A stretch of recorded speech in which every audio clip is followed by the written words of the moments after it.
Tell me why ECOWAS can fly troops into Benin in under 24 hours, but when Niger was collapsing from the inside, all we got were speeches and empty threats. Because on December 7th, 2025, when gunshots cracked through Cotonou, ECOWAS didn't wait for debates or sanctions. They moved, soldiers landed, checkpoints appeared, the coup evaporated before most Africans even processed what happened. But rewind to Niger in 2023, a president locked inside his own palace, a junta taking power in broad daylight, ECOWAS shouting about military intervention, drawing bright red lines, and then backing off the moment things got complicated.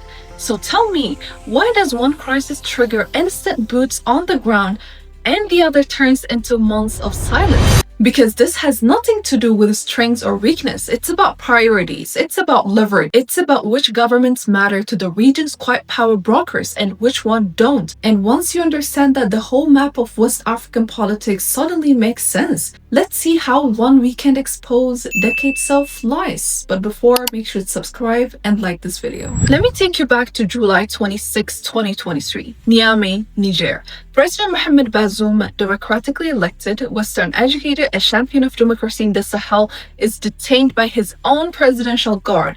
General Abdurrahmani Chiani declares himself leader. ECOWAS is furious. Nigerian President Bola Tinubu, as ECOWAS chairman, holds emergency meetings. Statements fly.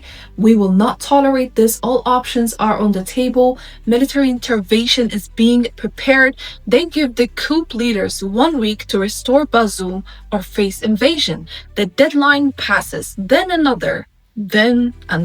Sanctions come down, harsh ones. Niger's borders close, electricity from Nigeria gets cut off, billions in aid suspended, the people suffer, but no troops ever cross that border. Fast forward to December 7th, 2025, Benin, another coup attempt, another president in danger. This time, ECOWAS doesn't deliberate, doesn't debate, doesn't send warnings. They send soldiers immediately. Same regional body, same protocol, completely different response. Why?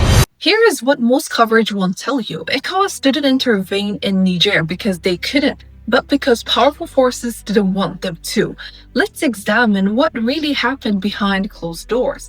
Nigeria, ECOWAS's military powerhouse, would have had to lead any intervention. But here's the problem. Northern Nigeria shares deep ethnic, religious, and economic ties with Niger.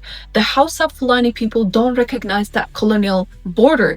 They're the same communities, split by a line drawn by Europe. Nigerian senators went on record, we will not send our sons to die fighting our brothers in Niger, and the Nigerian military itself reportedly pushed back. Any invasion would risk destabilizing northern Nigeria, which already battles Boko Haram and other insurgencies. President Tinubu talked tough for ECOWAS cameras, but privately, the calculus was clear. France wanted intervention. They had 1,500 troops in Niger, their last major Sahel base after being expelled from Mali and Burkina Faso. Niger was the linchpin of French counterterrorism operations and uranium supplies. Paris pushed ECOWAS to act, but here is what they didn't anticipate. Niger's coup leaders called their bluff.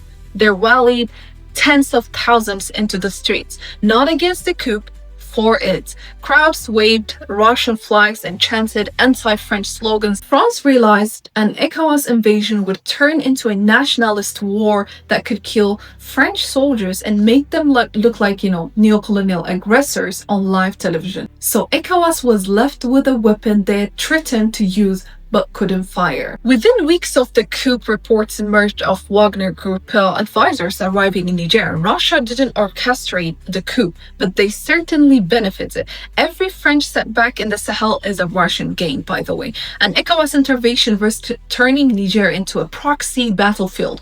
Nigeria wanted no part of that.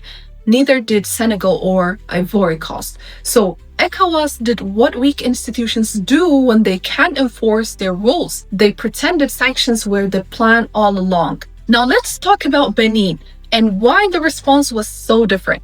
Patrice Talon is not just any president. He's a cotton magnate, one of West Africa's wealthiest men with deep business connections across the region. When he came to power in 2016, he promised to transform Benin into the Singapore of Africa.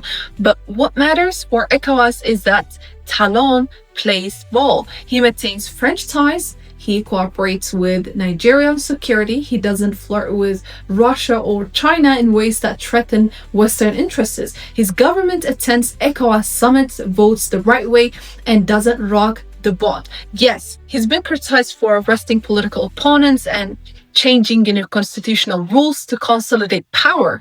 Human rights groups have raised alarms, but from ECOWAS's perspective, he is they're kind of authoritarian, stable, predictable, and aligned. Here is the map you need to understand. Benin sits directly between Nigeria and Togo, with Burkina Faso to the north. If Benin falls to a coup, especially one with anti-ECOWAS, pro-Sahel sentiments, Nigeria's entire Western approach becomes vulnerable. Trade routes collapse. The Alliance of Sahel States could extend to the coast. ECOWAS has already lost its northern frontier, which is Mali, Burkina Faso, and Niger control the Sahel. They cannot afford to lose the southern corridor too. And after failing to act in Niger, ECOWAS faced a credibility crisis. If they let another coup succeed without resistance, the message would be clear.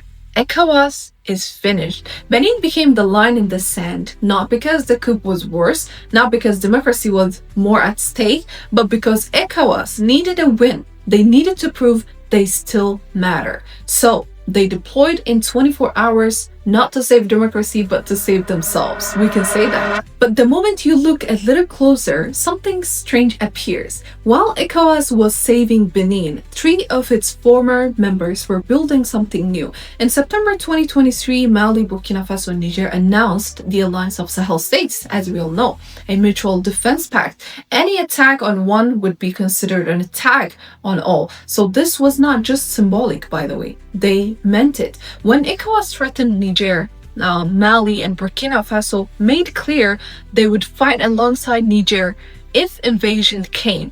By January 2024, all 3 announced they were leaving ECOWAS entirely, not suspending membership, not taking a break, leaving. They're now creating their own confederation with its own institutions, potentially its own currency, and their own security architecture without French involvement, without ECOWAS oversight, and with increasing Russian partnership. ECOWAS is collapsing, and Benin is one of the last dominoes they can afford to lose. The Sahel states are not just rejecting coups or democracy, they're rejecting the entire post-colonial order that ECOWAS represents. They're saying we're tired of being lectured about democracy by an organization that only protects leaders who serve Western interests. And millions of West Africans agree with them. Opinion polls in Niger showed over 70% support for the coup, not because people love military rule, but because they are exhausted by governments that couldn't stop jihadist violence,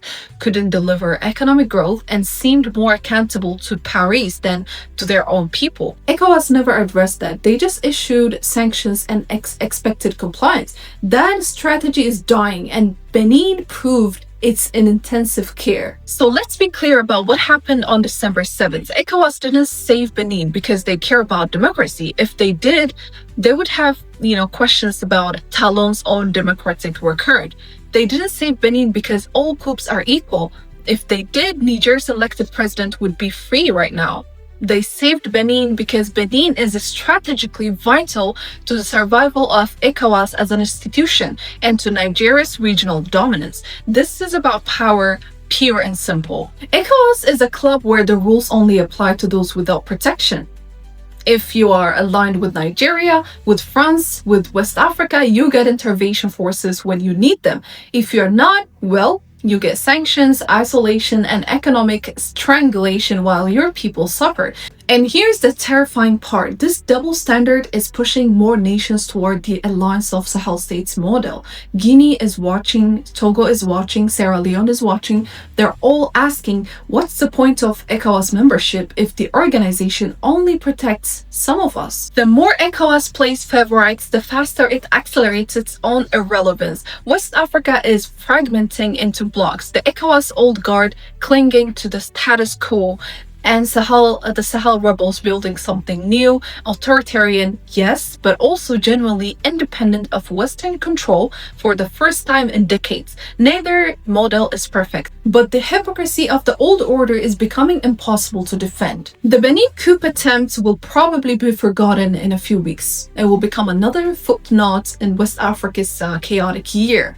But December 7th, 2025 was actually the day ECOWAS showed us what it really is. Not a defender of democracy, not a guardian of stability, but a protector of the old order willing to enforce rules selectively based on who serves its interests. And that might be the catalyst that finally breaks West Africa's post-colonial institution for good. So here is my question for you. Is ECOWAS worth saving? Should West Africa build something better, or is the Alliance of Sahel States, despite its authoritarian nature, actually a legitimate challenge to a broken system?